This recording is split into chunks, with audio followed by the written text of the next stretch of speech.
नगरपालिका निवडणुकीला कार्यकर्त्यांची निवडणूक असं म्हटलं जातं।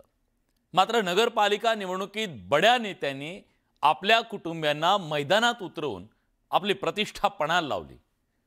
पण पणाला लागलेली ही प्रतिष्ठा जपण्यासाठी बिनविरोध निवडून आणण्याचा एक नवा राजकीय ट्रेंड महाराष्ट्रात आलाय।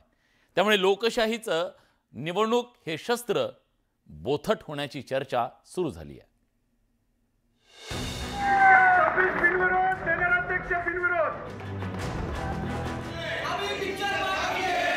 नगरपालिका निवडणुकीत मतदानाच्या आधीच अनेकांच्या अंगावर विजयाचा गुलाल पडला।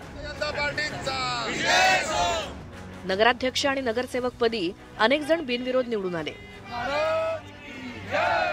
मात्र बिनविरोध निवडून आलेल्यांची नावं पाहिल्यावर ते उमेदवार सर्वसामान्य कार्यकर्ते नव्हते हे स्पष्ट होतंय।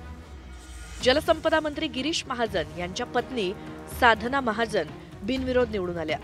राजशिष्टाचार मंत्री जयकुमार रावल यांच्या आई नयनकुवर रावल बिनविरोध निवडून आल्यात। भाजपचे नेते राजन पाटील यांची सून प्राजक्ता पाटील अनगरमध्ये बिनविरोध विजयी झाल्यात। बडे नेते जर त्यांचे नातेवाईक निवडून आणत असतील तर कार्यकर्त्यांना या प्रक्रियेत स्थानच राहिलं नसल्याची भावना नागरिकांनी व्यक्त केली।